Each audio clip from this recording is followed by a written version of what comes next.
नमस्कार दोस्तों, DD react के एक और रिएक्शन वीडियो में आपका स्वागत है। मैं हूं आलू। तो कुछ देर के लिए आने से माफ़ी चाहता हूं क्योंकि कई सारे कामों में फंसा हुआ था, लेकिन अब से वीडियोस जो हैं वो रेगुलर हो जाएंगी डिफेंस डिटेक्टिव पे भी और डीडी रिएक्ट पर भी। तो आज जो वीडियो मैं आप लोगों के साथ देखने वाला हूं वो वीडियो है रिबाह इमरान का और इस वीडियो का टाइटल है India's most powerful destroyer has arrived INS Visakhapatnam.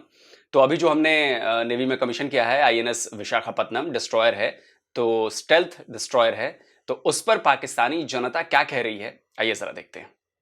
Sir मुझे ये बताएं कि P-15 विशाखापट्टनम का नाम सुनकर आपके ज़हन में क्या आता है? इट्स इंडियन शिप था एंड और ये मिसाइल कैरी करता है और उन लोगों ने ये रिसेंटली बनाया है और इस पे आई थिंक जो कॉस्ट आई है वो 1.23 लाइक समथिंग कोई कॉस्ट आई है और वो लोग इसके ज़रिए अपना डिफेंस भी कर सकते हैं और जो बैरून या किसी और ममालिक की तरफ से उनकी तरफ मिसाइल वगैरह अगर कोई अटैक होता है तो वो अपना डिफेंस इसके ज़रिए कर सकते हैं। बिल्कुल सर, क्या सोचते हैं इन मिसाइल के हवाले से, इस शिप के हवाले से, इस डिस्ट्रॉयर के हवाले से? ये अगर तो सेफ्टी के लिहाज से देखा जाए तो उनका अच्छा स्टेप है, ठीक है। अगर और अगर हम देखें कि क्योंकि ऑल ओवर द वर्ल्ड सब दुनिया जो है ना वो ताकत की तरफ जा रही है कि हमारे पास ज़्यादा ताकत हो, हम दूसरों से सुपीरियर हों। हर बंदा अपनी सुपीरियरिटी को दिखाने के लिए इस तरह की चीज़ें तैयार कर रहा है और ये मुख्तलिफ मिसाइल्स वगैरह हो गए या शिप्स हो गए या लॉन्चर्स हो गए। आप देख रहे हैं कि all over the world America, China, Russia सब इसकी तरफ जा रहे हैं। लाइक इंडिया और पाकिस्तान का आपस में बहुत ज़्यादा टसल्स हैं जिसकी वजह से जो इंडिया है वो पाकिस्तान को नीचा दिखाने के लिए या बहुत ज़्यादा अपने आप को स्टेबल करने के लिए। यार ये एक चीज़ ना मैं कहना चाहूँगा कि ये जो हर बार पाकिस्तानी ये कहता है कि पाकिस्तान को नीचा दिखाने के लिए, यार आप लोग ये क्यों नहीं सोचते हो कि भारत ने आप पर कभी हमला नहीं किया, चारों बार हमले आपने किए। तो भाई अगर बार बार हमले हो रहे हैं हमारे ऊपर तो हम अपनी डिफेंस के लिए नहीं करें, हम अपना डिफेंस खुला छोड़ दें कि आओ भाई और आप हमले करो और आप जो मन करे वो करके चले जाओ। ये बात पाकिस्तानियों के मन में बिल्कुल बैठ जानी चाहिए कि भाई आप लोगों ने हमला किया, आप अग्रेसर रहे हो हमेशा, हमने कभी हमला जाकर नहीं किया आप पर। तो हम अपनी डिफेंस के लिए चीजें बनाते हैं, आप दूसरों पर अटैक करने, दूसरों पर क्या, भारत पर अटैक करने के लिए चीजें बनाते हो। दूसरी बात, हम बाहर से चीजों को खरीदना बंद करना चाहते हैं, इसलिए हम खुद बना रहे हैं। आप अभी भी चीजें बाहर से चीन से ले रहे हो, चीन से खरीद रहे हो, बना कुछ भी नहीं रहे हो, चीन से बस ले रहे हो। तो ये फर्क है, हम अपनी डिफेंस के लिए करते हैं और आप अटैक करने के लिए करते हो, अग्रेसर बनने के लिए करते हो। ताकत आपको दुनिया को दिखानी है, हमें नहीं दिखानी है। दुनिया को पता है कि हम कितने ताकतवर हैं। इनसे बचने के लिए क्योंकि दोनों ममालिक जो हैं वो एटमी ताकत हैं और मेरे ख्याल में इसीलिए एक भाग दौड़ में लगे हुए हैं। ये इंडियन डिस्ट्रॉयर हैं जो उन्होंने रिसेंटली अभी अपनी आर्मी के अंदर यानी कि उसको किया है, रिक्रूट किया है। तो यानी कि उनके जा रहे होने का सबूत देता है। रिसेंटली उन्होंने एक हफ्ते के अंदर दूसरी रिक्रूटमेंट किया है और पाकिस्तान में 90s के अंदर ये 2 बने थे और वो यानी कि हर साल ही एक नया डिस्ट्रॉयर लॉन्च करें। तो ये बता रहे हैं कि वो हमसे कितना डरते हैं। तो उनको, हमें तो इतनी ज़रूरत नहीं है, हम इतना तो नहीं करते, हमारी इतनी लॉन्चेस नहीं होती, हम डरते हैं। हमारी नेवी ने 71 में क्या किया था कराची पोर्ट का पता है ना आपको? हम डरते हैं, घुस के मारा था कराची पोर्ट में। डरते हैं। और सुनिए, जरा अपना ज्ञान दुरुस्त कीजिए, दिमाग को थोड़ा ज्योग्राफी पे ध्यान दीजिए। हमारा ना 3 तरफ से समंदर से घिरा हुआ है इलाका, समझे आप? आपका ना बस एक छोटा सा हिस्सा है, ये ग्वादर और ये कराची वाला पूरा हिस्सा, बस इतना ही है जो समंदर से लगा हुआ है, बाकी सारे लैंड एरियाज हैं। हमारे 3 तरफ से समंदर हैं, तो हमें अपनी नेवी को मजबूत करना ही होगा क्योंकि हमें लंबी समुद्री सीमा की रक्षा करनी है। तो जरा बेवकूफों की तरह बात मत कीजिए, बुद्धिमानों की तरह बात कीजिए। और दिख रहा है कि आप कितने बुद्धिमान हैं और आपका आईक्यू लेवल कितना है। डरते हैं आपसे, वाह जी वाह। करते तो हैं अपनी हैसियत के मुताबिक, लेकिन वो बताते हैं कि हमारे सामने कोई छोटा सा मुल्क है लेकिन वो इतना डरते हैं कि उनको इतनी डिफेंस चाहिए और राफेल मंगवाते हैं। वो तरह तरह की तैयारी तैयार करवा रहे हैं, लेकिन फिर भी 27 फरवरी को देख लें क्या हाल हुआ उनका। उनके जदीद तैयारे हमारे जो अपने बिल्ड इन JF-17 थंडर के सामने खड़े नहीं हो सके, क्या हाल किया हमने उनका। और जो उनको दुनिया के आगे बताते हैं कि हम नंबर 1 आर्मी हैं, तो उनको जवाब मिल जाना चाहिए इस बात का कि जब भी वो आए हैं तो उनका क्या हाल हुआ है। 65 की जंग देख लें, उन्होंने रात की तारीखी में हम पे हमला किया और फिर हमारी आर्मी ने उनका क्या हाल किया। हमें इक्विपमेंट की, हमें किसी चीज़ की ज़रूरत नहीं है। जब किसी कौम के पास जज्बा होता है ना तो वो उससे लड़ती है। जैसे इकबाल कहते हैं कि उस कौम को शमशीर की हाजत नहीं रहती जिसके नौजवानों की हो खुद ही सूरत फौलाद, और मोमिन है तो बेतैग भी लड़ता है सिपाही। तो हमें इस फ़लसफ़े पे हम यकीन करते हैं, ना कि हम इक्विपमेंट और ज़्यादा डिफेंस ज़्यादा इंक्रीज़ कर लेंगे तो इससे कोई फ़र्क नहीं पड़ता हमें, चाहे आप दुनिया की सुपर पावर। अच्छा, पहले तो एक एक करके ना बड़ी सारी बातें इन्होंने कर दी एक एक करके। ये वो पूरा वो ब्रेन वॉश्ड माइंडसेट है जो आईएसआई और सेना के द्वारा जो व्हाट्सएप यूनिवर्सिटी पे चलाया जाता है ना, वो है। हकीकत से इन्हें कोई दूर दूर तक वास्ता नहीं है। अगर हकीकत जानी है ना पाकिस्तान के इन भाई साहब को, अगर ये वीडियो मेरा देखेंगे तो मैं इनको कहूंगा कि आप जाकर 1965 की लड़ाई पर, मेरा एक वीडियो है डिफेंस डिटेक्टिव पर, 1965 ही नहीं, हर लड़ाई पर मैंने बनाया, हर चारों लड़ाई पर मैंने बनाया है, और उसमें एक भी हिंदुस्तानी नहीं है। उसमें पाकिस्तानी वायुसेना के जो चीफ रहे हैं वो हैं, पाकिस्तानी आर्मी चीफ्स और पाकिस्तान के बड़े बड़े जर्नलों की किताबों का रेफरेंस है। वो क्या कहते हैं 1965 की लड़ाई के बारे में, बाकी लड़ाइयों के बारे में, वो सब उसमें लिखा हुआ है, जिसमें उन्होंने साफ कहा है कि बुरी तरह पिटे थे हम भारत के हाथ से। तो ये जो 65 की बात कहते हैं ना, दूसरी बात कही इन्होंने कि 65 के रात के अंधेरे में, ये भी बड़ा एक मिसकंसेप्शन फैलाया गया है पाकिस्तान के अंदर कि भाई भारत ने रात के अंधेरे में 65 में हमला कर दिया और हमने मुंहतोड़ जवाब दिया। अरे बेवकूफो, नामुरादों, भारत ने हमला नहीं किया था। ये तुम्हारे तब के एयरफोर्स के चीफ थे, जाके सुन लेना मेरे वीडियो में या सर्च कर लेना। उन्होंने कहा था कि हमने हमला किया। आपके जितने हिस्टोरियन हैं, आपके आर्मी वाले हैं, आपके एयरफोर्स वाले हैं, आपके आईएसआई वाले हैं, आपके पत्रकार हैं, सब ये कहते हैं कि आप लोगों ने हमला किया। तो भाई जब आप हमला करोगे तो हम डिफेंड करेंगे ना। आप हमला करोगे हम चुपचाप बैठे रहेंगे। तो ये सब कुछ ना दूर करो। और ये पता है आप लोग हंसी के पात्र बनते हो, लोग दुनिया हंसती है क्योंकि हकीकत कुछ और है। आप लेकर आ जाओगे वो एक टैंक वाला कि पाकिस्तान वोन, खबर पूरी नहीं पढ़ेंगे। खबर उसमें लिखी थी कि 1000 टैंक बैटल्स हुई, उनमें एक बैटल्स में पाकिस्तान भारी पड़ा, लेकिन आप उसी को लेकर बैठेंगे चाविंडा चाविंडा। आप असल उत्तर की बात नहीं करोगे। आप ऐसे और भी सारे जो इलाके थे युद्ध के जहां पर पाकिस्तानी टैंकों को मार पड़ी, आप उनकी बातें नहीं करोगे। तो हकीकत जाओ, सच्चाई देखो। और तीसरी बात, और कहते हो कि जज्बा है हमारे अंदर, हथियार से कुछ नहीं होगा, इससे कुछ नहीं होगा। अबे जज्बा है तो तुम्हारे ऊपर वाला, कहते हो ना कि ऊपर वाला भी तुम्हारे साथ है, तो ऊपर वाला तुम्हारे साथ है तो कश्मीर तुम्हारा क्यों नहीं हो गया? चारों लड़ाइयां हार के क्यों भागी? करगिल की लड़ाई में क्लिंटन के आगे जाके घुटनों पर गिरना क्यों पड़ा? और यह भी दावा करते हैं लोग कि भारत जाके गिरा था, जाके अपने ही जनरलों, उस पर भी वीडियो है मेरा। किसी की हिम्मत है ना, तुम चारों वीडियोस का मुझे जवाब दे दो, और सबूत के साथ देना, लफाजी मत करना, सबूत के साथ जवाब दो, जिस तरह से मैंने सबूत दिए हैं कि क्या हुआ था। बस बड़ी बड़ी बातें करवा लो। अरे इतना ही जज्बा था तो क्या कर लिया जज्बे ने? तुम्हारी आर्मी चारों जंग हारी, तुम्हारे यहां एजुकेशन सिस्टम का हाल देखो ध्वस्त है, तुम्हारे यहां आतंकी हमले हो रहे हैं ध्वस्त है। अबे कहां है जज्बा तुम्हारा? पढ़ाई में तुम हो नहीं आगे, जज्बा कहां है तुम्हारा? फालतू की बातें करा लो, सुबह सुबह मूड खराब कर दिया। बन जाए, आप दुनिया का बेस्ट टेक्नोलॉजी लेकर आ जाएं, आप हमारे मुकाबले में आए तो सही।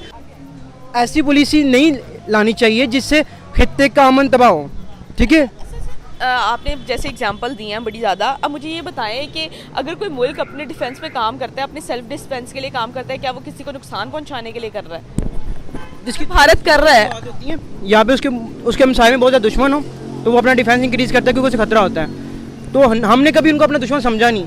हम जब से हमने आज़ादी हासिल की है वही हमें अपना दुश्मन समझते हैं कि वो कहते हैं कि हमारा अटूट अंग था पाकिस्तान, यानी कि हमारी माँ को तकसीम कर दिया पाकिस्तान ने। हम तो अपनी आइडियोलॉजी के मुताबिक एक पुरअमन ज़िंदगी गुजारने के लिए स्टेट लिया था, ना कि उनको डराने के लिए, ना कि उनका दुश्मन बनने के लिए हमने कोई ऐसा हरकत की थी। लेकिन वो 47 से देख लें, 1 साल बाद उन्होंने हम पे जंग मुसल्लत की इन कश्मीर के अंदर। तो उनकी शुरू से पॉलिसी है कि हमें ऐसा दिखाते हैं कि हम उनके दुश्मन हैं। हम तो पुरअमन रहना चाहते हैं। हमने अभिनंदन को क्यों वापस भेजा था? क्या मकसद था हमारा? हम चाहते तो उसको गिरफ्तार कर लेते। वजह ये थी कि हम अमन चाहते हैं, हम चाहते हैं कि जंग ना हो। जंग होगी तो हम भी तबाह होंगे, वो भी तबाह होंगे। जंग में कभी खुशहाली नहीं आती। 20 साल लड़ा है अमेरिका अफगानिस्तान के अंदर, क्या मिला उसको? आखिर उन्होंने मुज़ाकरात करके वापस जाने को तरजीह दिया है। तो ऐसे क्यों इकदाम करते हैं जिससे खित्ते के अंदर इंतशार फैले? वो ऐसे क्यों इक्विपमेंट लॉन्च करते हैं जैसे हमें भी फिर करना पड़ता है? बैलेंस ऑफ पावर ज़रूरी होता है। उन्होंने एटम बम बनाया, फिर हमें भी बनाना पड़ा, मजबूरी है हमारी, क्योंकि वो हमारे दुश्मन। ये हम इसलिए करते हैं कि आपकी इकॉनमी तबाह हो जाए, और जो हो रही है, समझ रहे हो ना? ये 5th जनरेशन वॉरफेयर है बेटा, ऐसे नहीं चलता। और आपके पास आईक्यू लेवल, आप लोगों के पास बहुत कम है। ज्यादा आईक्यू लेवल की बात करोगे ना तो मेरा एक वीडियो है, आई थिंक हाँ 99 करगिल वाले जंग पे ही, वो आपके ही एयरफोर्स के अफसर और आपके ही बड़े बड़े लेफ्टिनेंट जनरल रैंक के अधिकारी क्या कह रहे हैं कि पाकिस्तानी फौज का दिमाग कितना चलता है, उन पर सुन लेना और उनका जवाब दे देना। चैलेंज है मेरा। और तुम्हारे जैसे लोग जो भरे पड़े हैं ना, वीडियो मेरे देखते हैं, बहुत सारे मैंने देखे हैं जो बड़े बड़े अपने आप को तीसमार खां समझते हैं कि मैं बड़ा रिएक्शन चैनल देता हूं, मैं तो बड़ा निष्पक्ष हूं। युद्ध के मेरे चारों वीडियोस पर रिएक्शन नहीं देते हैं वो लोग। जो भी मैंने बस एक दे दिया, एक में देख लिया कि अरे यार ये तो बड़ी पोल पट्टी खुल गई, उसके बाद कभी बाकी लड़ाइयों पर देने की। और एक भाई साहब हैं बड़ा, मतलब आजकल बिल्कुल बदल गए हैं, पहले बड़ी मीठी मीठी बातें करते थे, आजकल बदल गए हैं। वो तो मैंने उनसे रिक्वेस्ट भी किया कि भाई मेरे 4 लड़ाइयों पर वीडियोस बनाएं और भी पाकिस्तानी सबूतों के साथ, उन पर रिएक्शन दे दो। ना दे पाए आज तक रिएक्शन, और मुझे नहीं लगता कि वो दे पाएंगे, क्योंकि जब अपनी ही मिट्टी पलीद होते हुए देखेंगे तो बड़ा मुश्किल है उनके लिए। बोलेंगे क्या? वो शर्म से नजरें झुका लेंगे और क्या है, इसी चक्कर में वो दे नहीं रहेंगे। वो वीडियो तो वो देख चुके हैं, वीडियो वो देख चुके हैं, लेकिन वो रिएक्शन नहीं देंगे। तो है, माने या ना माने कोई बंदा, तो हमें तो उसको अपने आप को उससे काबिल बनाना है कि हम उसको डिफेंस को अपने को बेहतर कर सकें। अभी आप ये कह रहे थे कि हम उनको दुश्मन समझते नहीं, आप कह रहे हैं कि दुश्मन है वो। हम समझते तो नहीं है उनको दुश्मन, लेकिन वो खुद ही अब हमारे पर ललकार करेगा तो हम अपना डिफेंस को इनहेंस ही ना करें। हम समझे कि हम दोस्ती करते करते इस चक्कर में मारे जाएं। अपने आप को बिल्ड अप तो करना है ना कि उसका मुकाबला कर सकें। यानी कि एक बंदा, मैं उसको दुश्मन नहीं समझता, वो मुझ पर हमलावर होता है, तो अपने आप को उस काबिल तो समझना कि अपना डिफेंस कर सकूँ, तो फिर उसको दुश्मन की हैसियत से समझ के उसके लिए तैयारी करनी पड़ती है, ना कि खुद। पाकिस्तान तैयारी कर रहा है इस तरह के डिफेंस, मतलब अपने बात है हमारे कितना कि मिसाइल हर कुछ अरसे बाद लॉन्च होते हैं। उसके अलावा हम अपना JF-17 थंडर खुद हमने तैयार किया चाइना की मदद से। उसके अलावा उसका ब्लॉक 3 आने वाला है और दिन ब दिन हम उसके अंदर बेहतरी लाने की कोशिश कर रहे हैं। तो हम अपने डिफेंस को सिर्फ इन्हीं की वजह से कर रहे हैं। और जैसे आसिफ गफूर ने कहा था कि हमने इन्हीं के लिए पढ़ा है, इन्हीं के लिए तैयारी की है और इन्हीं के ऊपर आजमाएंगे हम अपने इक्विपमेंट, क्योंकि हमारा कोई और दुश्मन है ही नहीं। ठीक है, सिर्फ चाइना के साथ हमारे अच्छे ताल्लुकात हैं, ईरान अफगानिस्तान के साथ अगर कशीदगी भी है, लेकिन वो दिफाई कशीदगी नहीं है, या फिर हमारी फ़ौजें लड़ती नहीं आपस में, सिर्फ सियासी इख्तलाफात होते हैं। तो सिर्फ यही बॉर्डर है हमारा जो हमें तंग करता रहता है। उनको मस्ती आती है, हर 2-4 महीने 6 महीने बाद उन्होंने कोई ऐसा काम करते हैं और इल्ज़ाम पाकिस्तान के ऊपर लगाते हैं ताकि फिर कशीदगी बढ़े। उनके अपने इंटरनल मैटर्स हों, उनकी सियासी उसके मफादात हों, वो हमें नहीं पता, लेकिन वो ऐसी हरकतें करते हैं कि हमें मजबूर करते हैं कि हम भी अपने डिफेंस के आगे कुछ ऐसे इकदाम उठाएँ। पाकिस्तान और इंडिया के ताल्लुकात के हवाले से एक शेर सुनाना चाहता हूँ कि मैं चुप था कि अच्छा, वैसे वो क्रिकेट के दौरे रद्द हुए थे तो उसमें भी रा की साजिश थी। वो अभिषेक मिश्रा, क्या नाम था उसका, फट से फोटो ला दिया, ये है। बताओ यार, बेवकूफ जाहिलों की तरह ये बात कर रहा है क्या यार। ठीक है भाई, रहो इसी में रहो, हमारे लिए अच्छा है यार। आगे बढ़ ही नहीं पाओगे, इसी में रहो यार, तुम्हारी जनता। हम तो चाहते हैं कि तुम आगे बढ़ो, प्रोग्रेस करो। मैं ये कहना चाहूंगा इन भाई साहब को, अगर ये आप वीडियो देख रहे हो, अगर आप में हिम्मत है तो आप किसी वीडियो बना के भेज दो कि लड़ाई चारों बार किसने शुरू की थी, लेकिन सबूत के साथ बोलना, क्योंकि मैं बिना सबूत बात नहीं करता। मैं खामोश था कि कहीं बर्बाद ना हो जाए, मैं खामोश था कहीं बर्बाद ना हो जाए गुलशन का सुकून। दुश्मन ये समझ बैठा कि मुझ में कुव्वत ललकार नहीं है। वो अपने डिफेंस के लिए अगर कुछ बना रहे हैं तो इट्स टोटली ऑन देम, इसमें किसी का कोई कुछ नहीं है। वो अगर अपने सिस्टम पे वर्क करना चाहते हैं, अपने सिक्योरिटी, अपने आप को सिक्योर रखना चाहते हैं, तो it's totally up to them. मेरे ख्याल से अगर उन्होंने बनाया तो अपने डिफेंस सिस्टम को एडवांस करने के लिए बनाया, अपनी टेरिटरी को जो है वो सेव करने के लिए बनाया, तो इसमें कोई बुरी बात तो नहीं है। तो इसके बाद जो है इन्होंने अपनी एक सबसे पहले तो ये कि इन्होंने जो अभी मिसाइल लिया S-400 रशिया से, उसके बाद सबसे बड़ी अचीवमेंट ही इसके बाद ये है कि इन्होंने अपनी जो अभी शिप बनाया है इन्होंने, तो मैं समझता हूँ ये सबसे बड़ी इनकी अचीवमेंट है। और इस तरह अगर ये करते रहेंगे तो आने वाले वक्तों में मेरा ख्याल है कि जो इंडिया है वो डिफेंस सिस्टम में बहुत आगे तरक्की करेगा। सिक्योरिंग स्टेप है और ये they are trying to defence their self. Okay, बजाय इसके कि हम उसको नेगेटिविटी में लें या हम उससे हसद फील करें, तो हमें उसको प्रमोट करना चाहिए, हमें इसको हमें उससे सबक सीखना चाहिए, ठीक है ना। और हमें खुद भी उस पर स्ट्रगल करनी चाहिए, because it's a very necessary part कि वो अपनी कंट्री के लिए डिफेंस कर रहे हैं, अपने डिफेंस के लिए स्टेप ले रहे हैं, तो हमें भी ये स्टेप आई थिंक सो के लेने चाहिए। अगर हम इस शिप के स्पेसिफिकेशन की बात करें तो इस पे जो कॉस्ट आई है 1.2 बिलियन डॉलर्स की है और ये बहुत ज़्यादा मिसाइल को कैरी कर सकती है, बहुत एडवांस टेक्नोलॉजी है। क्या भारत अपने आप को आने वाले टाइम के लिए रेडी कर रहा है चाइना को टक्कर देने के लिए? I think so. जाहिर सी बात है भारत के हमारे साथ भी काफ़ी क्लैशेस चल रहे हैं, ना कि चाइना के साथ चल रहे हैं। तो उन क्लैशेस को अगर हम देखा जाए तो obviously they are trying to secure themselves in future. इस तरह अब दोनों जो हैं कॉम्पिटिटर्स हैं, ठीक है, तो बिल्कुल ऐसा हो सकता है कि इंडिया जो है चाइना को काउंटर करने के लिए कर रहा हो। और क्या लगता है कि इंडिया जो है इतनी जो एफर्ट कर रहा है अपनी इकोनॉमी को भी बहुत ज़्यादा इन्हांस कर रहा है और हर फील्ड में चाइना को टक्कर देने के लिए कर रहा है, तो क्या आने वाले टाइम में वो कर लेगा? मुझे नहीं लगता। हो सकता है, पॉसिबिलिटी है, क्योंकि कोई भी मुल्क है वो अपने डिफेंस के लिए कोई ना कोई ज़रूर इकदाम करेगा, क्योंकि इन फ्यूचर कुछ नहीं पता कि कब किसी के साथ भी हमारी वार स्टार्ट हो सकते हैं। इसीलिए उन्होंने भी अपने डिफेंस के लिए कुछ ना कुछ रखा हुआ है कि भाई अगर कुछ हो तो हम अपना डिफेंस कर सकें इजीली। रिसेंटली क्लासेस चल रहे हैं लद्दाख के अंदर, तो उससे साबित होता है कि वो चाइना का मुकाबला करेंगे। उनके लिए उनको अपनी पावर और अपनी आर्मी को इतना इन्हेंस करना पड़ेगा कि वो चाइना का मुकाबला करें। रिसेंटली जो उनका वाक़या हुआ था लास्ट ईयर, तो उनके अंदर काफ़ी फौजी उनके नुकसान हुए, तो उनकी काफ़ी फौजी नुकसान हुए इससे। तो इससे उनको पता चल गया कि हमारी पावर क्या है इस टाइम चाइना के मुकाबले में। अगर वो चाइना से जंग लड़ना चाहते हैं तो चाइना का मुकाबला करना पड़ेगा, तो इसलिए टेक्नोलॉजी का ज़्यादा से ज़्यादा वो इस्तेमाल उसको इन्हांस करने की कोशिश करेंगे। जिससे आपने कहा कि बजट इतना ज़्यादा इस्तेमाल हुआ है, तो उनको चाहिए कि अपनी गुर्बत पे ध्यान दें, ना कि डिफेंस पे भी ध्यान दें इतना, क्योंकि आवाम होगी तो ही मुल्क बचेगा। गरीब इतना गुर्बत है वहाँ, आप लोग डिफेंस के ऊपर खर्च कर रहे हैं, तो क्या फ़ायदा होगा इससे? आपको अपने गवर्नमेंट जो भी होती है उसको अपने लोगों के बारे में सोचना चाहिए, ना कि चंद एक लोगों के लिए, चंद एक लोगों के सियासी मकासद के लिए आप डिफेंस को इंक्रीज़ कर रहे हैं और आपके लोग वहाँ पर गरीब मार रहे हैं, उनके लिए वहाँ पर सहूलतियाँ नहीं, बुनियादी सहूलतें ही नहीं है वहाँ पर, तो इतना डिफेंस का बजट बना कर क्या करो? अगर वो करता रहे। एक कोई पाकिस्तानी सबूतों के साथ ये वीडियो बनाकर मुझे दिखा दे कि भारत में इतनी ज़्यादा गुर्बत है कि पाकिस्तान से भी ज़्यादा है, लोग यहाँ भूखों मर रहे हैं, उनके पास सहूलियतें नहीं हैं। दिखा दे एक वीडियो।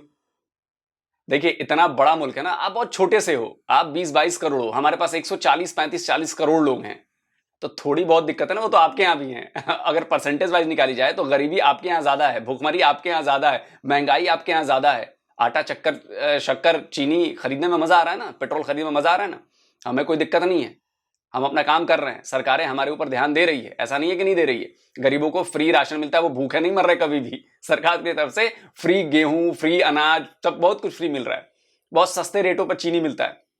इसे कोटा सिस्टम कहते हैं हमारे यहाँ, पीडीएस। जाके पढ़ो, कुछ बिना पढ़े आ जाते हो बकवास करने, जो आपके यहाँ व्हाट्सएप पे आ जाता है कि बस वही ज्ञान। अरे फैक्ट चेक किया करो, सीखो, फैक्ट चेक करना सीखो, नहीं तो ऐसे ही रह जाओगे। इस तरह की एडवांसमेंट करता रहेगा तो मेरे ख्याल से एक टाइम आएगा कि वो कर लेगा, चाइना को जो है वो टक्कर दे सकेगा, लेकिन उसको टाइम लगेगा। यानी कि वो खुद को चाइना की टक्कर के लिए रेडी कर रहा है, अपने आप को रेडी कर रहा है, और दोनों कंपिटिटर बन हाँ कर सकते हैं, लेकिन टाइम लगेगा, with the passage of time वो करेगा, अगर वो करता रहेगा, इस तरह की एडवांसमेंट करता रहेगा। तो पाकिस्तान की बात करें तो पाकिस्तान ने इस तरह के डिस्ट्रॉयर, इस तरह के शिप 90s में बनाए थे, ठीक है, उसके बाद पाकिस्तान में इस तरह के शिप्स, इस तरह के डिस्ट्रॉयर नहीं मेक किए गए, इस तरह की टेक्नोलॉजीज़ डिफेंस में ऐड नहीं की गई। क्या कहना चाहेंगे कि भारत आज इस तरह की टेक्नोलॉजीज़ पे बड़ा तेज़ी से वर्क कर रहा है और पाकिस्तान क्यों लैग कर रहा है? देखिए पाकिस्तान में जो मेन इशू है ना वो इकॉनमी का है, ठीक है। पाकिस्तान इतना स्टेबल नहीं है कि वो इतना अफोर्ड कर सके, हाँ लेकिन कर रहा है, उसकी बहुत कोशिश है। और जो इंडिया है वो पाकिस्तान से भी स्टेबल कंट्री है ना, इकोनॉमिकली भी और हर लिहाज से। अगर उनकी आर्मी को देखोगे, आपको उनकी एटॉमिक टेक्नोलॉजी को देखोगे, वो अलग बात है कि उनको अपने आप पे यकीन नहीं है, लेकिन वो काफ़ी हमसे आगे है। अगर यकीन नहीं होता तो इतनी डेवलपमेंट कर पाते? हाँ ये भी है, ये भी हाँ आप कह सकते हो, लेकिन अगर यकीन ना होता तो आप ग्रो करते? कोई भी कंट्री जब तक एक इंसान की एग्जांपल ले लेते हैं, अगर एक इंसान को खुद पर यकीन ना हो तो वो ग्रो कर सकता है? नहीं, अभी देखे ना कि वो अच्छा नहीं, अभी आप देखे ना कि जो पाकिस्तान है, इसके बारे में कहा जाता है कि इनके पास तो चलो 10 हैं, 20 है, 100 जो भी है, इन लोगों ने तो एक दफ़ा चला देने हैं। लेकिन वो लोग उन अपने डेवलपमेंट को देखते हैं, अभी दिखने पिछले जो इशू हुआ था, जो हमारे वो क्या थे कैप्टन थे, वो अटैक हुआ था दूसरे वाले, और हमने उनका एक वो अभिनंदन वाला वो इशू भी बना था, और उनको हमने एक क्राफ्ट भी गिराया था, बल्कि 3 गिराए थे, लेकिन जो दिखाया गया था वो एक दिखाया गया था। तो हाँ, तो इस लिहाज से पाकिस्तान कर रहा है, लेकिन इसको जो मेन इशू है वो इकॉनमी का है। और बहुत कुछ है फ़िक्र करने के लिए। अभी आई थिंक हमें अपने बाकी इंटरनल इश्यूज़ को सॉल्व करना चाहिए, डिफेंस को भी। वैसे हमारी आर्मी तो अच्छी है ही, वो तो नंबर 1 आर्मी है ही, लेकिन ये है कि पहले हमें अपने इंटरनल इश्यूज सॉल्व करने चाहिए, फिर हम इस तरह की जो है such kind of money we can allot to the defence system. इस तक कि हम वर्क नहीं कर रहे, हम हर लिहाज से जो हमारी आर्म फोर्सेज हैं टेक्नोलॉजी में दुनिया के बिल्कुल मुकाबले में, ये तो बहुत गलत बात होगी कहूँगा कि वो वर्क नहीं कर रहे। अगर नहीं इस तरह का प्रोजेक्ट लॉन्च हो रहा है तो इसमें ये कह सकते हैं कि हमारा मुल्क छोटा है, हमारी मईशत कमज़ोर है, तो इतना बजट हम अरेंज नहीं कर सकते कि हम इतने बड़े प्रोजेक्ट्स लॉन्च करें। लेकिन हम कहीं ना कहीं अपने आप को दुनिया के मुकाबले में लाने के लिए कोशिश ज़रूर कर रहे हैं, चाहे वो छोटी सतह पर हो या बड़ी सतह पर हो। जैसे अब एक मुल्क, जब मैं ये बात कहना चाहूँगा, जब हमने आज़ादी हासिल की हमारे पास स्टेपलर की पेनें नहीं थी, दफ्तर नहीं थे, छतों के नीचे बैठ के हमने दफ्तर बनाए और ख़ुद अपना त्यारा लॉन्च किया इस टाइम, जो कि बहुत से मुल्क खरीदने के ख्वाह हैं। तो ये बहुत बड़ी बात है। तो ये तो नहीं कह सकते कि हम बहुत पीछे हैं। ऐसा मुल्क जिसके पास कुछ भी नहीं था, 3-4 मार्शल लॉ लगे उसके ऊपर, और फिर हमने अपना एटम बम बनाया। 7 मुल्क इन दिनों में एटम बम बना सके। तो पाकिस्तान के अंदर कुछ अल्लाह ताला की मदद से ऐसी सलाहियत मौजूद है जो कि वो दुनिया के सामने अपना लोहा मनवा सकता है। तो ये तो है कि हम अपनी प्रायोरिटीज मुख्तलिफ रखते हैं दुश्मन से। यार मैं बार बार कहता हूँ पाकिस्तानी भाइयों से, अरे कोई तो आओ जो मुझे ये साबित करके दिखाओ कि JF-17 आपके यहाँ बनता है। अगर JF-17 आपके यहाँ बनता है तो उसके चाइना में टेस्ट क्यों होते हैं? अगर JF-17 आप बनाते हो तो चाइनीज डेलीगेशन क्यों उसे बेचने के लिए जाता है दूसरे देशों में? उनके लोग क्यों जाते हैं देश आगे करते हैं, वो बिजनेस लीड को फॉलो करते हैं? हाँ बताओ, अगर JF-17 इतना ही अच्छा है तो चीनी सेना, उसका वायुसेना उसका इस्तेमाल क्यों नहीं करती? ये बता दो। आप मुझे बता दो कि भाई एक एक टेस्ट उसका चीन में क्यों होता है? हमारा तो तेजस हम बना रहे हैं, एक एक टेस्ट, एक एक चीज, मेटल कटिंग से लेकर डिजाइन से लेकर इंस्टॉलेशन तक लेकर सब कुछ हम अपने यहां करते हैं। आपके यहां चीन में क्यों करते हैं? आपके यहां चीन से विमान क्यों आते हैं पाकिस्तान? आपके यहां क्यों नहीं दिखते? कोई बता दो। अगर उनके लिए ये डिस्ट्रॉयर ज़्यादा अहम रखता है, क्या पता हमारे लिए इससे ज़्यादा कोई और चीज़ अहम रखती हो। तो ये तो नहीं कह सकते कि हम उसी के मुकाबले में कॉपी पेस्ट करना शुरू कर दें, या अगर वो लेकर आए तो उनके मुकाबले में हम भी लॉन्च कर दें। हमारी टेक्नोलॉजी क्या पता उससे बेहतर तैयार हो रही हो। तो ये तो हिडन चीज़ें होती हैं, ये तो वक्त के साथ साथ सामने आती हैं। जी तो व्यूवर्स, आपने पाकिस्तानी आवाम की राय तो जानी। इसी के साथ अपने मेज़बान रिबाहा इमरान को दीजिए इजाज़त, और जाने से पहले मेरे चैनल को ज़रूर सब्सक्राइब कीजिए, वीडियो को ज़रूर लाइक कीजिए, और मुझे इंस्टाग्राम पे जाके फॉलो करना मत भूलिएगा। और इसी के साथ साथ रिबाहा इमरान व्लॉग्स के चैनल को भी सब्सक्राइब करें और वीडियो को ज़्यादा से ज़्यादा शेयर करें, और इसी तरह मुझे सजेस्ट करते रहें कि मैं नेक्स्ट किस टॉपिक पर व्लॉग बनाऊँ। Thank you so much. अच्छा, सबसे पहले तो मैं रिबाहा को ना एक टॉपिक सजेस्ट करना चाहूँगा। रिबाहा वहाँ के लोगों से पूछे कि क्या पाकिस्तान में अगर एक हिंदू प्रधानमंत्री बन जाए तो क्या पाकिस्तान के लोग उसको स्वीकार करेंगे? क्या हिंदू को राष्ट्रपति या प्रधानमंत्री बनाने के लिए क्या पाकिस्तान को अपने संविधान में बदलाव करना चाहिए? ये एक सवाल लोगों से पूछो, और उसके बाद रिबाहा जो जवाब आएगा वो आप देखना क्या जवाब आता है। ठीक है, चलो बाकी आते हैं वापस इस वीडियो पे। तो ये जो दूसरे वाले भाईजान थे जो ये सदरी उदरी पहन के ज्ञान दे रहे थे, तो खैर इनका ज्ञान बड़ा सीमित है। इनको मैं कहूँगा कि भैया पढ़िए लिखिए, थोड़ा जानकारी इकट्ठा कीजिए, उसके बाद बात करेंगे। ये तो सारी हवा हवाई की बातें हैं। दूसरी बात कि जो INS विशाखापत्तनम हमने बनाया है, ये एक प्रोजेक्ट का हिस्सा है, और हमारी कोशिश है कि हम अपनी जो ज़रूरतें हैं, रक्षा की जो ज़रूरतें हैं, वो मेक इन इंडिया करें, यानी कि भारत खुद बनाए, उसमें आत्मनिर्भर हो, और ये उसी की तरफ बढ़ता हुआ लगातार बड़ा कदम है। और रही बात जो मैंने पहले भी कही कि भाई हमारी समुद्री सीमा बहुत ज़्यादा बड़ी है, हमें उसकी सुरक्षा के लिए बड़े पैमाने पर ताकतवर नेवी चाहिए, और इसीलिए हम अपनी नेवी को ताकतवर कर रहे हैं। क्योंकि भाई आप लोग जैसे दुश्मन पड़ोस में रहेंगे, चाइना जैसा दुश्मन पड़ोस में रहेगा, तो भाई अपनी सीमाओं की सुरक्षा करना तो जिम्मेदारी है ना भाई। हम तो कोई भी एक छोटा आदमी घर भी अपनी चारदीवारी मजबूत बनाता है कि भाई बाहर से उस पर कोई अटैक ना हो जाए, चोरी चमारी ना हो जाए। लेकिन अब यहाँ पर तो लड़ाई का मामला है, तो यहाँ पर भाई तो करना ही पड़ेगा, और यही हम कर रहे हैं। और दूसरी बात मैं पाकिस्तान के लोगों से कहना चाहूंगा कि भाई जो पाकिस्तान की तरफ से जो चीजें आती हैं उस पर भरोसा मत कीजिए, उसका फैक्ट चेक जरूर कीजिए। मतलब ये मेरी हाथ जोड़कर आप लोगों से अपील है, क्योंकि तब आप लोग जब बात करेंगे तो एक न्यूट्रल होकर बात करेंगे कि भाई नहीं, जो पाकिस्तान वाले कह रहे हैं वो क्या सही है, नहीं, उसका फैक्ट चेक ये है, फैक्ट चेक में ये आया है। सुनी सुनाई बातों पर बात मत कीजिए, सबूतों के आधार पर बात कीजिए।